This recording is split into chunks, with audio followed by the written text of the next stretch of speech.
Assalamualaikum warahmatullahi wabarakatuh.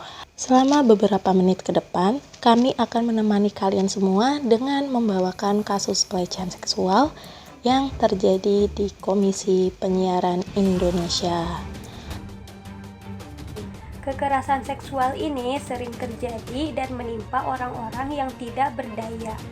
Kekerasan seksual juga umumnya terjadi pada perempuan, karena banyaknya penelitian yang menunjukkan bahwa korban kekerasan seksual didominasi oleh perempuan, dan mayoritas pelakunya adalah laki-laki.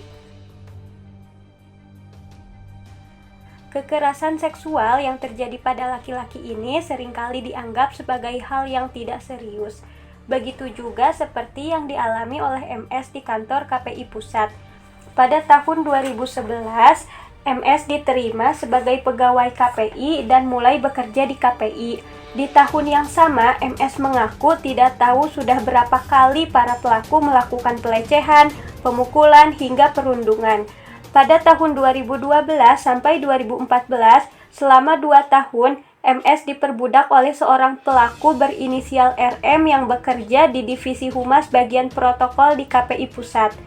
Pada tahun 2015, MS mengalami lagi pelecehan seksual dan perundungan dengan kepala, tangan, hingga kakinya dipegang oleh para pelaku.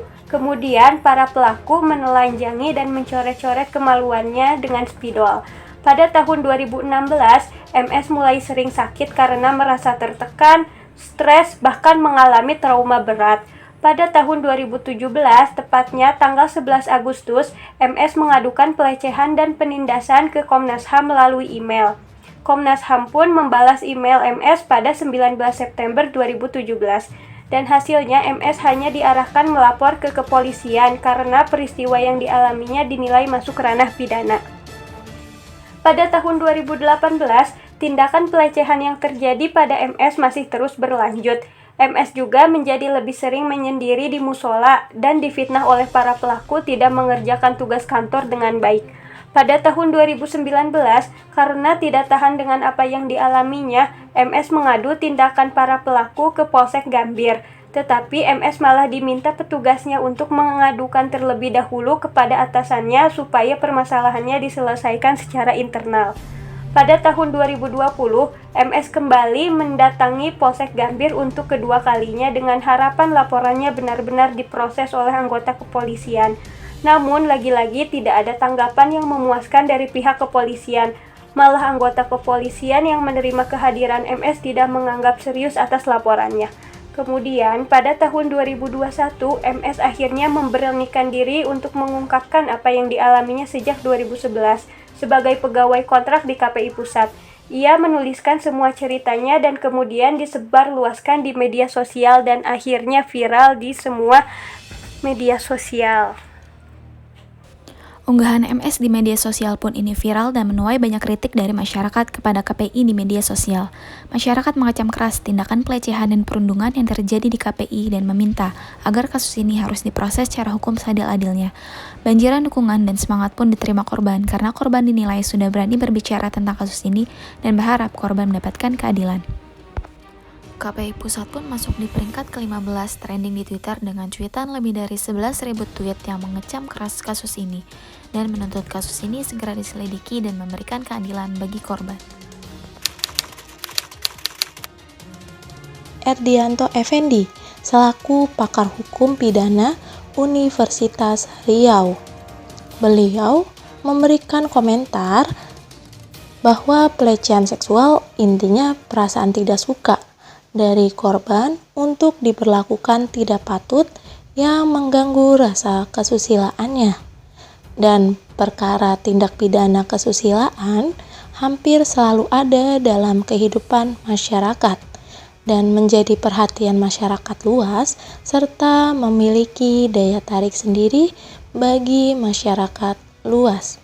Dan para pelaku harus dijerat sesuai KUHP karena masuk ke dalam kejahatan yang serius.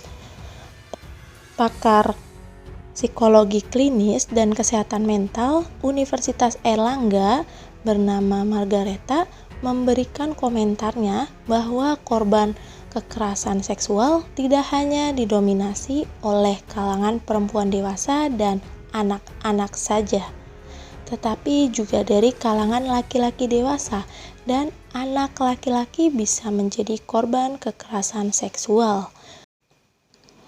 Dan menurut Abdul Fikar Hajar, selaku pakar hukum pidana Universitas Trisakti, memberikan komentarnya bahwa tindakan pelecehan seksual yang terjadi di KPI harus diproses dan ditindaklanjuti melalui jalur polisi. Dan tidak hanya itu saja, ia pun melakukan komentar melalui pesan tertulis yang isinya sebagai berikut. Ya, seharusnya kepolisian memproses pengaduannya karena perbuatan para orang yang dilaporkannya sudah dapat dikualifisir sebagai tindak pidana. Pada hari Selasa 7 September 2021, dan korban menolak menandatangani surat perdamaian tersebut karena di dalam surat perdamaian itu ada poin yang sangat tidak adil. Salah satunya adalah korban harus mengakui bahwa perbuatan pelecehan seksual tidak pernah terjadi menimpa dirinya. Dan korban pun ditelepon komisioner KPI disuruh tekan surat damai sebelumnya. Terduga pelaku yang berjumlah 5 orang itu sempat melayangkan ancaman akan mempolisikan korban atas tuduhan pencemaran nama baik.